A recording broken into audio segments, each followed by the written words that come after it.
자, 안녕하세요. 네, 한 주 잘 쉬셨나요? 자, 우리 책은 16쪽입니다. 우리 이제 역학에 오늘도 첫째 시간, 두 번째 시간 뭐 이론하고 마지막 시간 문제 풀도록 할게요. 자, 보시면 이제 바이어스 얘기가 나와요. 무슨 연구 같은 데 할 때는 뭐 바이어스 편견 생기는 건 당연할 텐데 그 바이어스의 종류에 대해서 이제 하겠습니다. 자, 저번 주에 얘기했을 거야. 이제 모집단을 다 조사하긴 좀 그래. 그래서 모집단을 다 조사하는 거를 전수조사라고 하는데 이걸 다 못하죠. 그래서 이 중에서 일부분만 뽑아요. 그걸 우리 표본이라고 하는 거고, 그래서 이거를 표본을 조사하는 걸 표본조사라고 하는 거예요. 자, 그런데 일부분을 뽑을 때 내가 인간이잖아. 그죠? 그래서 원래 모집단을 대표하는 그런 표본을 뽑아야 되는데 이렇게 뭐 대표하지 못하는 표본을 뽑을 수 있다는 거죠. 그래서 이럴 때 생기는 표본, 바이어스를 우리 뭐라고 하냐면 선택편견 이렇게 표현해요. 자, 표본을 선택할 때 생기는 선택편견. 자, 그래서 이제 표본을 뽑았어요. 그래서 이제 표본을 뽑은 사람들한테 제가 이제 설문지도 보내고 어떤 때는 뭐 인터뷰도 하고 이러죠. 근데 솔직히 우리 가슴에 손을 얹고 얘기해 보세요. 내가 여태까지 설문지 대답할 때 아주 성심성의껏 대답했어요? 아니면 대강했어요? 대강했죠? 예, 그 대강해서 오는 편견을 우리는 정보편견 이렇게 표현하는 거예요. 그래서 모든 연구는 다 선택편견도 있고 정보편견도 있다라고 보시면 되고요. 하여튼 요거에 대해서 얘기합니다. 그러면 이제 선택편견의 종류는 뭔데, 정보편견의 종류는 뭔데, 이렇게 해서 구분하시면 되고 각각의 그 뜻도 알아두시는 게 좋을 것 같아요. 자, 책은 16조. 자, 거기에 선택편견입니다. 자, 선택편견은 거기 보시는 것처럼 거기 써 있으니까 보시면 되고, 자, 종류 들어갈게요. 버크슨 바이어스. 이거 좀 유명한 애입니다. 좀 알아두셔야 돼. 자, 이거는 이제 환자 대조군 연구에서 환자를 찾으러 갈 때 병원으로 가야 되겠죠. 근데 모든 병원에서 다 받아준다고 그래. 말도 안 되지만 다 받아주는데 그러면 우리 동네 조그만 병원에 가서 설문지 돌리실래요? 이왕 가는 김에 큰 병원 가서 돌리실래요? 예, 큰 병원 가죠. 예, 큰 병원에 가서 설문지를 내가 다 돌렸어. 그럼 무슨 일이 벌어지냐면 큰 병원에는 굉장히 많이 중환 환자가 와요? 경환 환자가 와요? 그렇지, 중환 환자가 오지. 결국 저는 중환 환자만 보게끔 돼 있다는 거죠. 그렇죠? 이렇게 해서 오는 바이어스가 있는 거고, 만약에 내가 우리 동네에서만 했어. 그러면 이거는 반대로 경환 환자만 보게 된다는 거죠. 이래서 오는 거를 이렇게 요거 버크슨 바이어스라고 하는 거예요. 자, 볼게요. 거기 병원 환자를 대상으로 연구할 때, 즉 환자 대조군에서 발생을 해요. 그래서 특정 병원에만 한정해서 뽑을 때 해당 병원의 특성에 따라 더 중한 대상이 병원으로 올 수도 있고 반대로 덜 중한 사람이 올 수도 있다는 거죠. 이걸 우리 버크슨 바이어스라고 했고, 자, 이거를 없애버리려면 어떻게 해야 돼? 자, 그러니까 요것 때문에 생기는 게 내적 타당도예요. 그래서 우리 나중에 타당도에 대해서 언급을 하긴 할 텐데 아시는 분 아실 거야.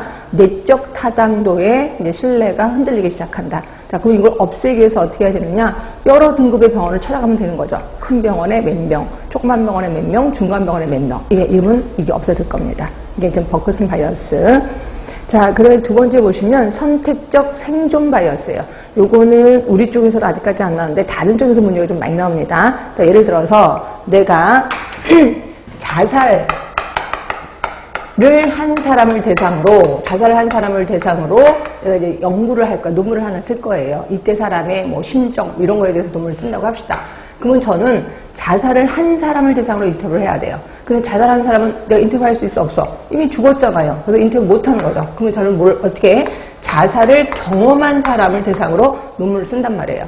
근데 자살을 경험한 사람은 그래도 자살한 사람에 비해서 조금 경할 거 아니야. 좀 약할 거 아니야. 왜냐면 자살 시도만 했을 수도 있는 거니까. 이러다 보니까 뜬금없는 결과가 나오게 된다는 거죠. 예, 요거를 얘기하는 거야. 그게 이제 선택적 생존 바이어스야. 그래서 살아있는 사람을 대상으로 이제 연구를 하게 되는 거죠. 그래서 보시면 자, 치명적인 질병과 그 요인을 연구하고자 할 때 고려해야 하는 바이어스야. 자, 치명적인 질병은 뭐 죽는 거잖아요. 그럼 이미 죽었으니까 인터뷰할 수 없죠. 그래서 거기서 살아난 사람에 대해서만 인터뷰하는데 살아난 사람한테는 그 병이 치명적이 아닐 수도 있다는 거죠.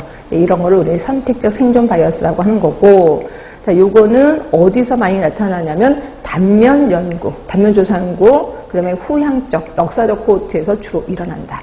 그러니까 여러분들은 요게 시험 문제가 좀 깊게 나올 확률이 많아요. 그러니까 이건 어느 연구에서 발생되고 이거를 없애려면 어떻게 해야 된다. 이런 것까지도 알고 계시는 게 좋습니다. 자, 세 번째입니다. 자, 추적 관찰 탈락 바이어스. 자, 이거는 연구 대상자가 도중에 탈락을 한 거예요.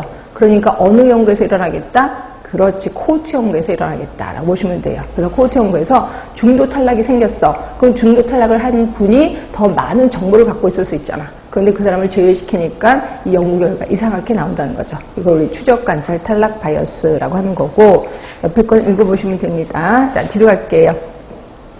자, 자발적 참여자 바이어스 그러는데, 자, 솔직히 이제 그 실험을 한대, 또는 코호트 연구를 한대. 그래서 노출군 비노출군을 하는데, 여러분 보고 참여하라 그래요. 해요, 안 해요?